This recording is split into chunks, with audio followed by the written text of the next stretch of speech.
Hello, everyone. I hope you and your entire family and your circle of friends are healthy and safe. Before we share the exciting new changes coming to our athletic and academic facilities, I wanted to thank you for enduring this extraordinary spring with your support of your children and the support of our faculty, staff, and administration. The competitive arena prepares us for the unpredictable. As they say, that's why we play the game. But I'm not sure any of us could have predicted or anticipated the challenges that we're facing right now. I wish I could be with you in person, but I hope that this presentation provides you with some important information about our upcoming projects, and I hope it provides a much needed light at the end of this tunnel for us. Kind of something to look forward to. During or at the end of the presentation, you may have some questions. We'll provide a number at the end where you can text your questions and a member of our administration will respond to you. So let's get started. Before getting into the details of the project, I thought it'd be good to just provide an overview of the project goals. Those include to provide modern, high-quality facilities for our students.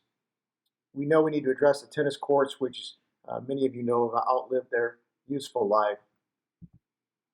To provide a consistent football field playing surface unaffected by weather. Provide a football field environment that may be used by multiple groups as well as our community. To provide high-quality field event facilities for track and field, including pole vault. Create a high-quality skilled trades welding lab to prepare students for post-secondary opportunities in the skilled trades.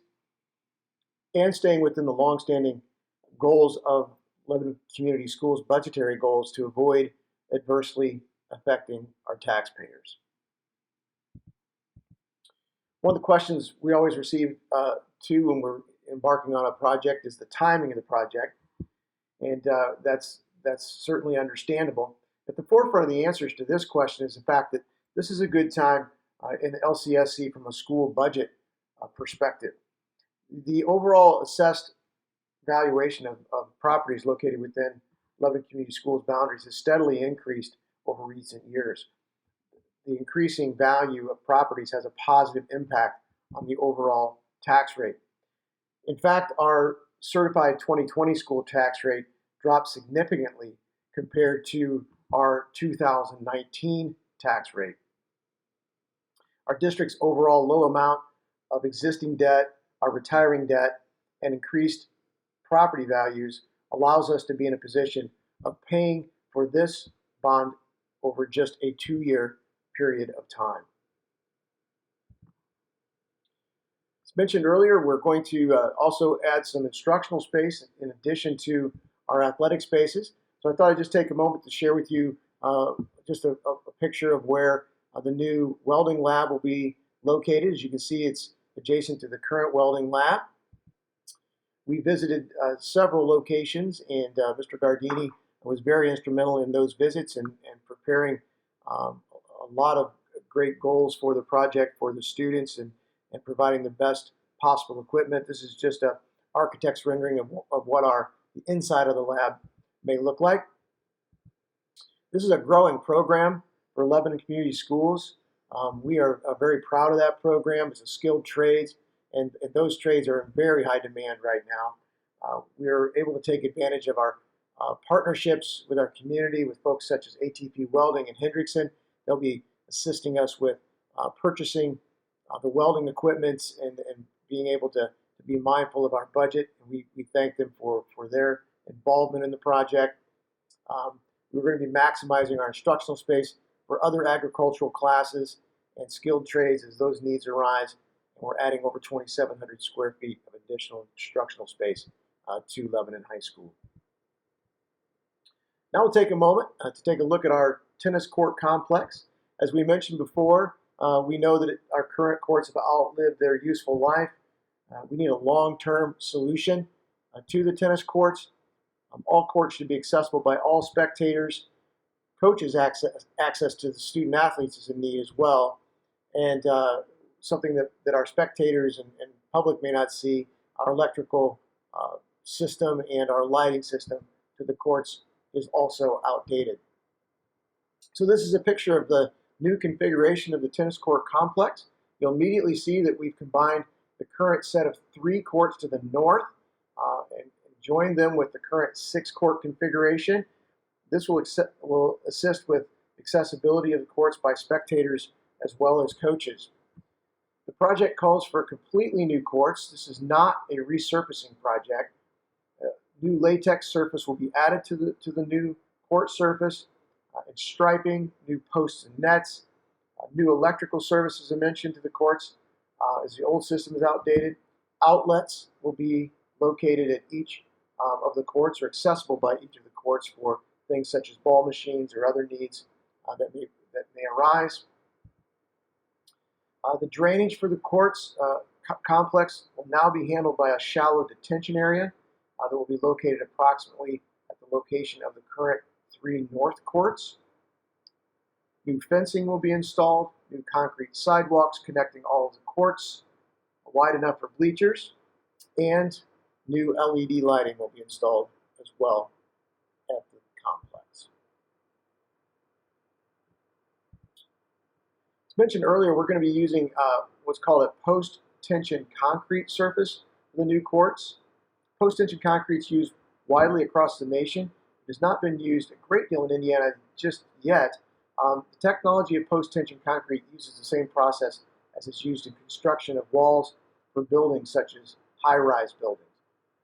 It's a method that uses cable as well as reinforcing bars to gradually increase tension in strategic areas throughout the concrete that will increase the strength and durability of the court.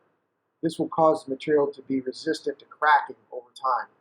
This is especially important in climates such as the Midwest, where we encounter a lot of freezing and thawing.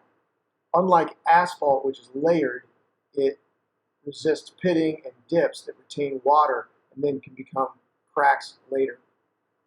It is a little bit more expensive than asphalt, but it will increase the lifespan of the courts and require far less maintenance over time. Many professional tennis players prefer post-tension concrete courts, as the surface does tend to play a bit faster. As mentioned in the previous slide, the concrete walkways will allow for bleachers to be placed in each court on a level surface, accessible by all spectators, including those who are wheelchair bound. Coaches will now have easier and better access to all courts. The lighting will be upgraded to LED lights. The lights are able to be controlled remotely.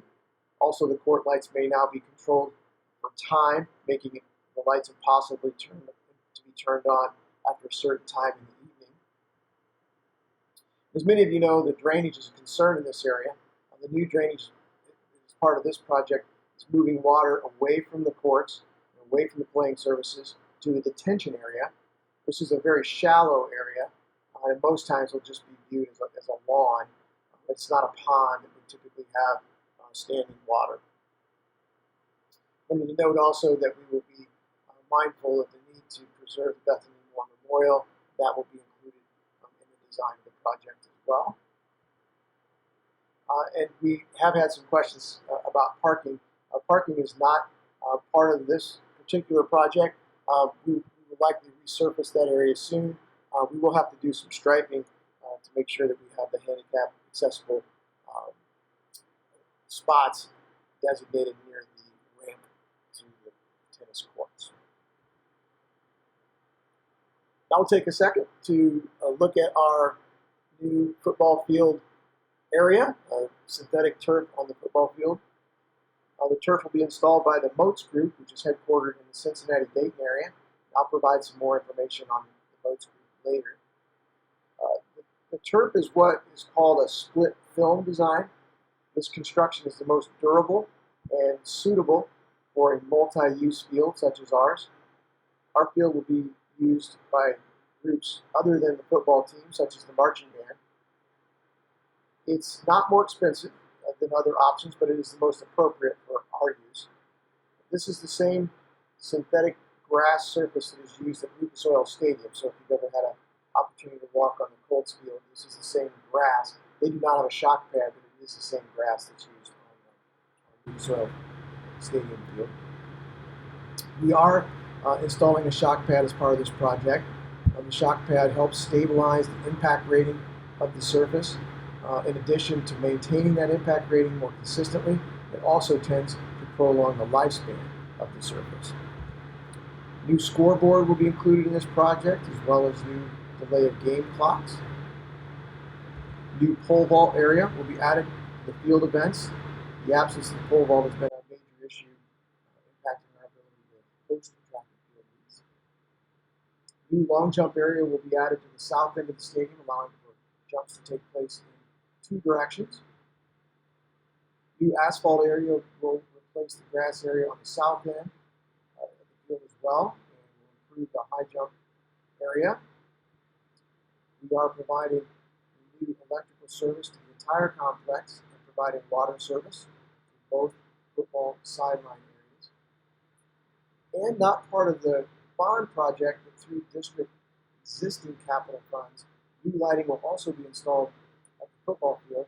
This is a more efficient LED system utilizing just 4 poles rather than our current 6. It also causes far less light pollution, focusing light toward the field and not spilling into the surrounding residential areas as much. As mentioned in the previous slide, we are including a new scoreboard as part of the project. This is a rendering of the new scoreboard design that was recently. We'll talk a few minutes about the advantages of a synthetic field. Take a moment to talk about the advantages of a synthetic turf field. It will provide a consistent playing surface for our players. There's often a discussion about the safety of synthetic turf compared to grass in the context of head injuries, and that's certainly understandable. Even though most head injuries in football come as a result of helmet-to-helmet contact, certainly field surface is an important consideration of player safety. There are many research studies available, and in the end, there's not a definitive better surface from that standpoint. But a synthetic turf is a consistent surface without the divots and ruts that natural surface can contain, and that can contribute to leg and ankle injuries. So we are glad we're able to provide this consistent surface for our players. Our field will be used by all programs, 6th grade through high school, so we will get more use from our field than many school districts who use it solely for their high school program. It will eliminate the need for cancellations or the requirement of playing home games at the opponent's site due to rainouts and a field that's not suitable for play. It completes a high-quality, modern, athletic, multi-use facility for our students. Our band program will use the field extensively. It will allow them to host their own competitive marching band event. It can be used by physical education classes throughout the year and for use of our community. It's important to note again that we will now be able to offer all field events as a result of this project. Now I'm going to take a moment to talk about the company that we will be using to install the synthetic surface. The Moats Group is a company that has been used by many area schools, and as you can see from this slide, by many colleges and professional organizations. This is a small sample of their clients. They come very highly regarded. Our administration visited Moats Group fields and talked to multiple clients before selecting them for this project. We believe that they will provide us a high-quality product and back it with strong customer service. We've also purchased the maximum available warranty from their company, along with a maintenance program that will provide yearly inspections of our field. The timing of the construction is something that we'll get some questions about. We'll begin as soon as possible. Construction projects are considered essential services and therefore can proceed even during the stay-at-home order. We were obviously waiting until the end of the spring sports season, but now with that cancellation, we're able to begin as soon as the contractors are ready to begin. We will make sure that all proper precautions and protocols regarding the stay-at-home order are followed by our contractors and our professional services. there should be no interruption to our programming, and we hope when we get back to some level of normalcy, we'll be able to provide a nice dedication of this of the project and of the facilities for our community and for our families. If you had any questions that came up during this presentation or come up after this presentation, I invite you to text your questions to the number here on the screen. 765-335-2277. And a member of the administration will return your question or answer your question. It's something that we're not able to answer here at my office. We'll make sure Mr. Levine or the coaches get your question, and we will get that answer to you. I hope this has been informative and has given us a little spark. We are so excited and ready to begin these projects and provide these facilities for our students and our student athletes. Again, I can't thank you enough for your help. And again, if you have questions, please reach out via text to the number that we've provided. Until we meet in person, stay well, be well, go Tigers.